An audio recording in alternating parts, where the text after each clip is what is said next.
Manu, first of all, congratulations and thank you for speaking to us. It's been 20 days since the Olympics gets over. How do you see the receptions you are getting across India after winning the 2 medals in the Paris? When I had won the medals, I was not aware of what the situation is in India and how people are even if they are recognizing me or not. But once I got back to India, I mean the reception at the airport and then in Delhi, my house, and everywhere. I mean now today in Chennai. So I mean it's such a heartwarming experience for me, and I really am thankful for all the love and blessings that I've been getting for past so many days. And I hope this continues for a long time. And I'll keep working hard and trying my best to keep the country's flag high. Okay. Right from the start, we knew you as a winner. You know, you won the 2016 at Young age Commonwealth gold, World Cup winners, and the Asian Games gold. Tokyo has not been that great for you. What changed from Tokyo to Paris? You know, Tokyo has been huge disappointment. In 4 years, what changed in Paris to Tokyo? So Tokyo was in 2021, and after that it's been 3 years, although I had a very bad phase also in between. But I think the bad phases, the hard times teach you so many things that good times cannot. Sometimes you have to go through the difficult phases in order to come out again and shine brighter. So Tokyo was definitely not a very good memory for me. However, I definitely took many lessons from Tokyo. And I would always say to people that if every memory, every good or bad memory is an experience, you put use to it, you put good use of the experience that you've gotten through it, and then analyze it and then just use it in your future or in your present.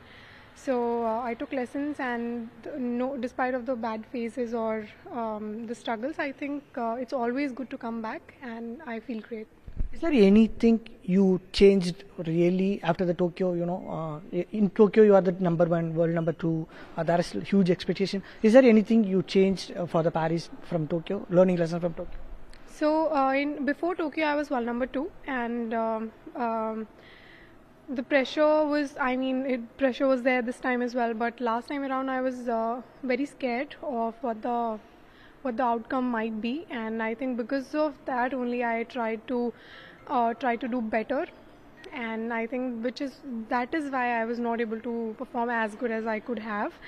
So this time around I was just like, I don't have to be scared, I should not be feeling less confident or anything about that. So I put in a lot of effort in my training days, and I trained according to my matches. I trained the situation was created, the scenario was created like the kind of situation you have in a match.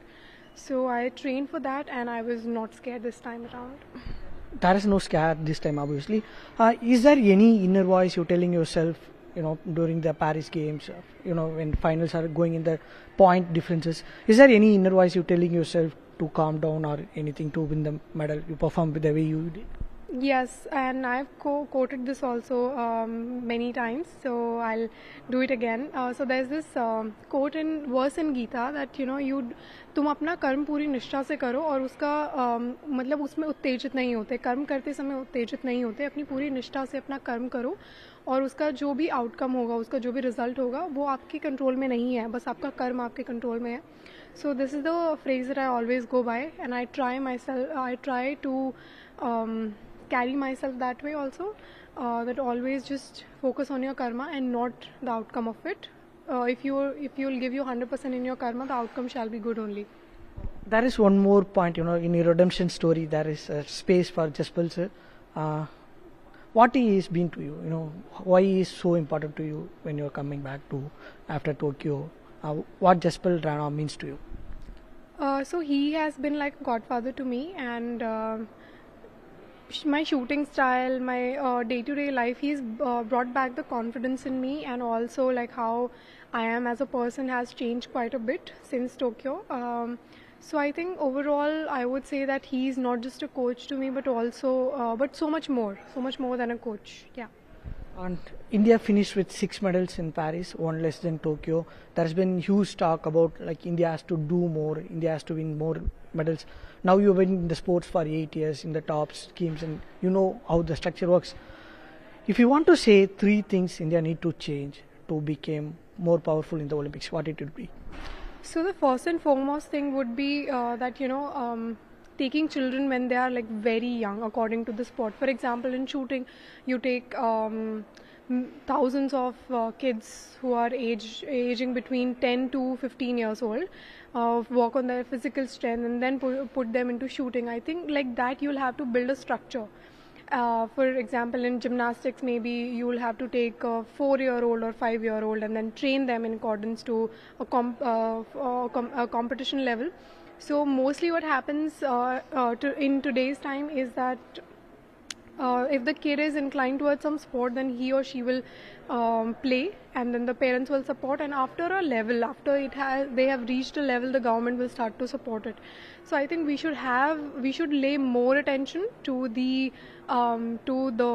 this structural thing that take kids from a very young age, because other countries have been doing this and we haven't been doing this yet.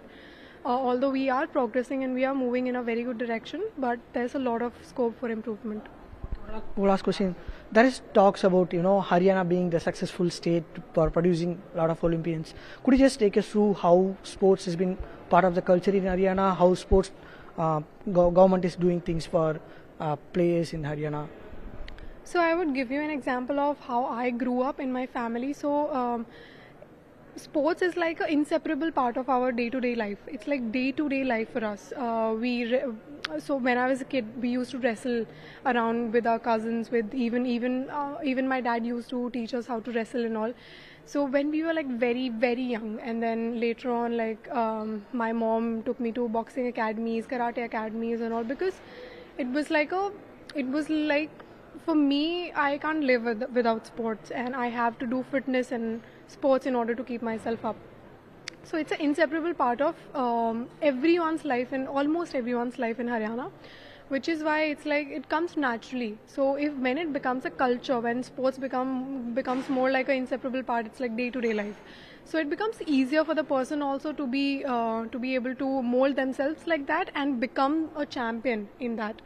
And Haryana government has been really, really supportive of many things.